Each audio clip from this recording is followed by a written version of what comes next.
안녕하세요 청년부 여러분, 장한별 목사입니다.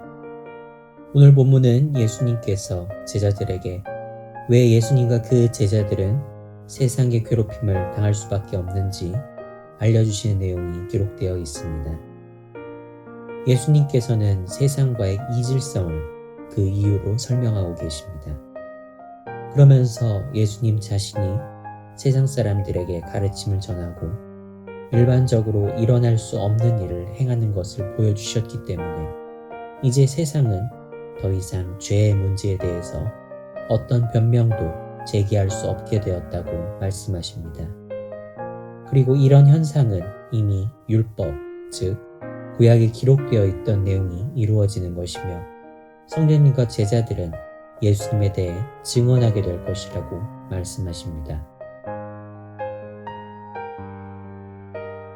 요한복음을 살펴보면 15장 이전까지 예수님께서는 자신을 보내신 하나님 아버지와 자신을 동일한 존재로 고백하는 내용의 말씀을 많은 사람들 앞에서 선포하셨습니다. 하지만 우리가 며칠 동안 살펴보고 있는 15장에 등장하는 예수님께서는 자신을 제자들, 즉 자기 가르침을 따르고 그 모습을 본받으려 하는 성도와 동일시하고 계신다는 것을 확인할 수 있습니다. 예수님께서 말씀하시는 성도가 겪는 괴롭힘은 물론 당하는 우리의 입장에서 듣기 좋은 그런 말씀은 아니지만 잘 생각해보면 이건 역시 예수님께서 제자들을 어떻게 대하고 계신지 잘 확인할 수 있는 그런 말씀입니다.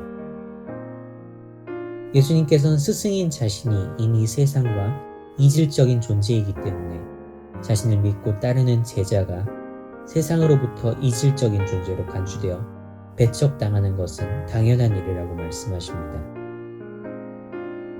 종이 주인보다 클 수 없다고 말씀하신 것은 예수님께서 제자들을 종으로 취급한다는 맥락의 그런 말씀이 아닙니다.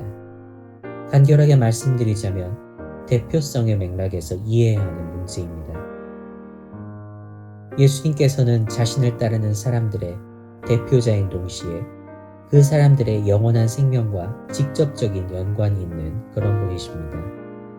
예수님을 미워한다는 것은 예수님의 가르침과 행동, 그리고 그런 생명의 전달 행위까지도 미워한다는 것인데 제자들은 적극적으로 이 모든 것을 받아들이며 예수님을 신봉하는 사람들입니다. 그렇기 때문에 예수님을 미워하는 사람들은 당연히 예수님의 제자들도 미워할 수밖에 없는 것입니다. 예수님께서는 제자들에게 세상의 박해에 대해서도 말씀하셨지만 세상과 제자들 모두가 맞이하게 된 각자의 결말에 대해서도 말씀을 전하셨습니다. 죄의 문제, 예수님께서 직접 이 땅에 오셨어야 했던 근본적인 그 문제와 관련해서 세상은 더 이상 발뺌할 수 없는 확실한 증거를 남기게 되었다고 말씀하십니다. 예수님이 오시기 전에야 들었던 적이 없고 본 적이 없어서 죄가 무엇이며 그것이 심각한 문제인지 몰랐다고 핑계를 댈 수 있었겠지만 예수님이 오셔서 무엇이 문제이고 그 문제는 어떻게 해결해야 되는지 그 방법까지도 알려주신 이후로는 변명하는 것이 불가하게 되었습니다. 예수님께서 하늘로 올라가신 후에도 세상은 더 이상 죄의 문제에 대한 핑계를 댈 수 없게 되었습니다.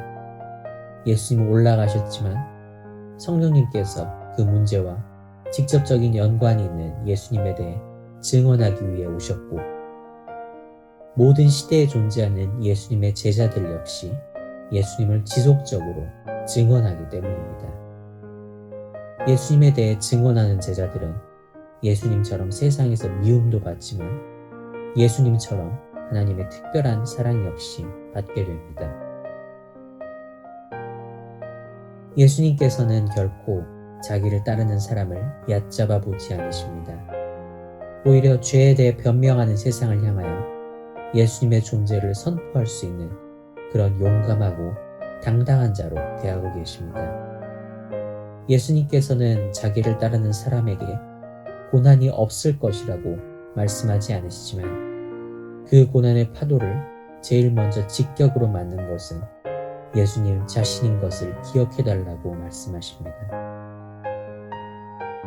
오늘 하루는 우리가 예수님의 제자로서 겪는 고통이 부당한 것이 아니라 오히려 당연한 것이라는 것을 기억하며 이 고통은 오히려 예수님과 나의 관계를 다시 한번 증명하는 위대한 아픔이라는 것을 기억하는 그런 하루가 되기를 바랍니다. 자기 이름으로 고통받는 제자를 예수님께서는 결코 잊지 않으십니다. 고통을 상쇄하고 그러고도 남는 영원한 생명의 영광을 기대하며 믿음의 사람으로 살아가는 어려움을 견뎌내는 은혜가 있기를 우리보다 먼저 가신 주 예수 그리스도의 이름으로 축복하고 기도합니다. 아멘.